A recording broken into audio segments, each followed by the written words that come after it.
Okey guys, untuk kari dal bayam ni, saya pakai 2 cawan dal Australia. Dal Australia ni boleh beli kat Shopee. Nanti saya akan masukkan link ke bawah description. Cuci dal ni hingga bersih, betul-betul bersih hingga air dia betul jadi jernih macam ni. Cuci 4 hingga 5 kali macam ni. Lepas tu terus pindahkan dal yang cuci bersih ni dalam satu kuali. Lepas tu masukkan 1 liter air. Okey, 1 liter air kita nak. Lepas tu masukkan 1 sudu kecil garam, 1 sudu kecil serbuk kunyit dan 2 sudu besar minyak masak. Okey, sekarang kita nak buat apa? Kita nak buat masak dal ni hingga betul-betul hancur. Dia ambil masa lebih kurang 1 hingga 1,5 jam. Kalau pakai pressure cooker lagi cepatlah. Okey guys, ini dia hasil dia. Chef masak dal ni dengan api yang kecil selama 1,5 jam. Jadi macam ni. Dia tak hampir hancur habis. Dia masih ada nampak dal dia, tapi ini sudah cukup. Ini konsisten ni. Okey, mari kita tengok next step dia. Okey guys, sekarang mari kita tengok cara buat kari bayam kita. Okey, masukkan minyak minyak masak. Biar minyak panas dulu. Okey guys, minyak dah panas. Masukkan rempah campur. Nanti chef tulislah kat bawah deskripsi apa benda dalam ni. Masuk dia. Bagi lato kecil. Okey, terus masukkan bawang. Lebih kurang 150 gram macam tu ya. Okey, tumis.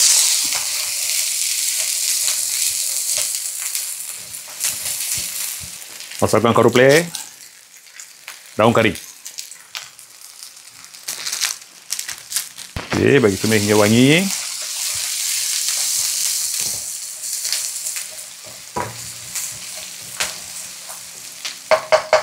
Masukkan 1 sudu besar paste halia bawang putih.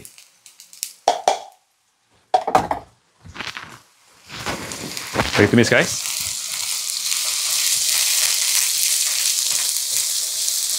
Hingga dia buat naik bau wangi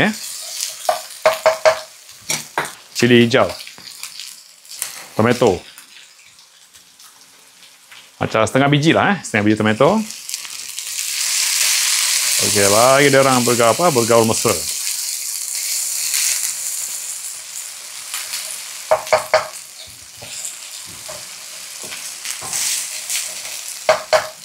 Okey, dah bergaul mesra, dah cantik dah bau wangi dah kan. Masukkanlah bayam sayur bayam. Sayur bayam lebih kurang 450 gram.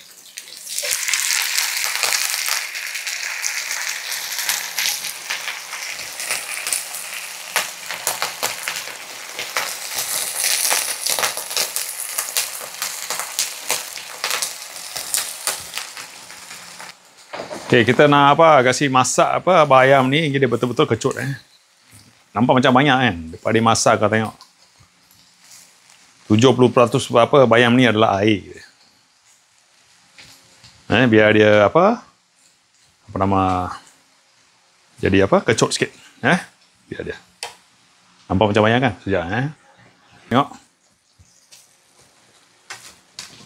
Hilang ni setengah dah hilang dah.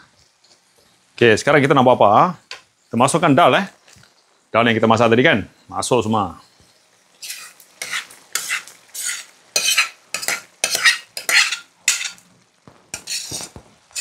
Okey, bagi campur.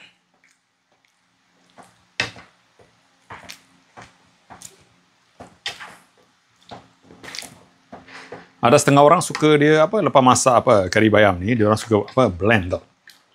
Tapi chef tak suka cara begitu. Chef biar dia bayam dia nampak tau. Nampak lagi cantik. Itu tengoklah. Ada orang yang suka banyak cara orang buat kari bayam ni guys. Okey, masukkan potato. Sikitlah Boleh tambah terung pun boleh. Okey, sekarang kita nak buat apa? Kita nak biar dia masak guys betul-betul biar dia betul-betul jadi sinonim biar dia jadi betul-betul sepati bayam dengan dal ni. Okey guys biar dia macam. And garam guys garam awas jangan kita masukkan garam terus testing dulu sebab masa kita masak dal tu kita ada masuk garam jangan lupa. Okey.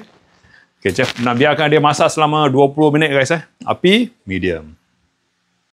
Okay guys, sudah biar dia masak kari bayam ni selama 20 minit api yang kecil. Sudah siap lah guys. Dah kari bayam kita.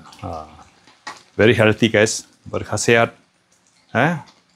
My wife favorite ni kari bayam ni.